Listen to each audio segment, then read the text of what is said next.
यज्ञ 2। यज्ञ के विषय में पिछले सप्ताह लिखकर भी इच्छा पूरी नहीं हुई। जिस चीज को जन्म के साथ लेकर हमने इस संसार में प्रवेश किया है, उसके बारे में कुछ अधिक विचार करना व्यर्थ न होगा। यज्ञ नित्य कर्तव्य है, 2400 घंटे आचरण में लाने की वस्तु।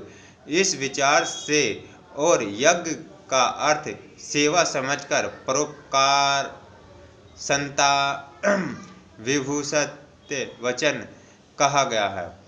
निष्काम सेवा परोपकार नहीं है, बल्कि अपने निज के ऊपर उपकार है। जैसे कर्ज चुकाना परोपकार नहीं है, बल्कि अपनी सेवा है।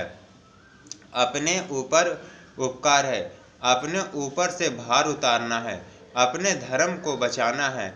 फिर कोई संत की ही पूंजी परोपकार्थ अधिक सुंदर भाषा में कहिए तो सेवार्थ हो सो नहीं है, बल्कि मनुष्य मात्र की पूंजी सेवार्थ है। और यह होने पर सारे जीवन में भोग का खात्मा हो जाता है, जीवन त्यागमय हो जाता है। या यूँ कहे कि मनुष्य का त्याग ही उसका भोग है। पशु और मनुष्य के जीवन में यह भेद है। जीवन का यह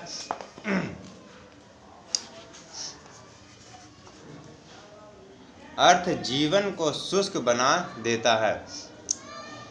इससे कला का नाश हो जाता है। अनेक लोग यह आरोप करके उक्त विचार को संदोष समझते हैं, पर मेरे ख्याल में ऐसा कहना त्याग का अनर्थ करना है। त्याग के मानी संसार से भागकर जंगल में जा बसना नहीं है, बल्कि जीवन की प्रवृत्ति मार्ग में त्याग का होना है। गृहस्थ जीवन त्यागी और भोगी दोनों हो सकते हैं। मोची का जूते सीना, किसान का खेती करना, व्यापारी का व्यापार करना और नाई का हजामत बनाना त्याग भावना से हो सकता है, या उसमें भोग की लालसा हो सकती है।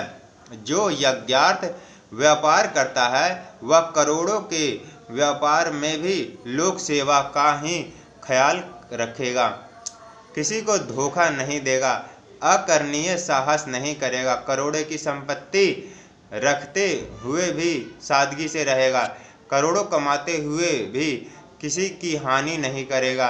किसी की हानि होगी तो करोड़ों से हाथ धो देगा। कोई इस ख्याल से न हंसे कि ऐसा व्यापारी मेरी कल्पना में बसता है। संसार के सौभाग्य से ऐसे व्यापारी पश्चिम और पूर्व दोनों में हैं। यो चाहे उंगलियों पर ही गिनने भर को हैं, पर एक भी जीवित उदाहरण रखने पर उसे फिर कल्पना की वस्तु नहीं कह सकते। ऐसे दर्जी को हमने बढ़ावा में ही देखा है। ऐसे एक नाई को मैं जानता हूँ, और ऐसे बुनकर को हम लोगों में से कौन नहीं जानता। देखने ढूंढने पर हम सब धंधों में केवल यज्ञार्थ अपना धंधा करने और तदर्थ जीवन बिताने वाले आदमी पा सकते हैं। यह अवश्य है कि ऐसे यज्ञिक अपने धंधे से अपनी आजीविका प्राप्त करते हैं, पर वे धंधा आजीविका के निमित्त नहीं करते। आजीविका उनके लिए एक धंधे का गौण फल है। मोतीलाल पहले भी दर्जी का धंधा करता था और ज्ञान होने के बाद भी दर्जी बना रहा। भावना बदल जाने से उसका धंधा यज्ञ रूप बन गया, उसमें पवित्रता आ गई और पेशे में दूसरे के सुख का विचार दाखिल हो गया। उसी समय उसके जीवन में कला का प्रवेश हो गया। यज्ञमय जीवन कला की प्रकाष्ठा है। सच्चा रस उसी में है, क्योंकि उसमें से रस के नित्य नए झरने प्रकट होते हैं। मनुष्य उन्हें पीकर अघाता नहीं है, न वे झरने कभी सूखते हैं। यज्ञ यदि भार रूप जान पड़े तो यज्ञ नहीं है, जो अखरे वह त्याग नहीं है। भोग का अंत में नाश है, त्याग का अंत अमरता है।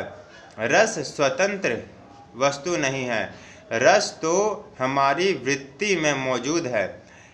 एक को नाटक के पर्दों में मजा आता है, अन्य को आकाश के नित्य नए नए प्रकट होने वाले दृश्यों में। रस परिशीलन का विषय है, जो रस रूप से बचपन में सिखाया जाता है, जिसे रस के नाम से जनता में प्रवेश कराया जाता है, वह रस माना जाता है। हम ऐसे उदाहरण पा सकते हैं कि जिनमें एक प्रजा को रसमय लगने वाली चीज दूसरी प्रजा को रसहीन लगती है। यज्ञ करने वाले अनेक सेवक मानते हैं कि हम निष्काम भाव से सेवा करते हैं, अतः लोगों से आवश्यकता भर को ही और अनावश्यक भी लेने का हमें परवाना मिल गया है। जहाँ किसी सेवक के मन में यह विचार आया कि उसकी सेवकाई गई, सरदारी आई, सेवा में अपनी सुविधा के विचार की गुंजाइश ही नहीं होती है। सेवक की सुविधा स्वामी ईश्वर देखे देनी होगी तो वह देगा। यह ख्याल रखते हुए सेवक को चाहिए कि जो कुछ आ जाए सबको न अपना बैठे, आवश्यकता भर को ही ले, बाकी का त्याग करे। अपनी विद्या की सुरक्षा न होने पर भी शांत रहे, रोष न करे, मन में भी खीनता न लावे। याज्ञिक का बल्ला सेवक की मजदूरी यज्ञ सेवा ही है, उसी में उसका संतोष है। सेवा कार्य में बेगार भी नहीं काटी जाती, उसे अंत के लिए नहीं छोड़ा जाता। अपना काम तो सवारे, लेकिन पराया बिना पैसे के करना है। इस ख्याल से जैसा तैसा या जब चाहे तब करने में भी हर्ज न समझने वाला यज्ञ का ककहरा भी नहीं जानता। सेवा में तो 16 श्रृंगार भरने पड़ते हैं, अपनी सारी कला उसमें खर्च कर देनी पड़ती है। पहले यह फिर अपनी सेवा, मतलब यह कि शुद्ध यज्ञ करने वाले के लिए कुछ अपना नहीं है, उसने सब कृष्णार्पण कर दिया है।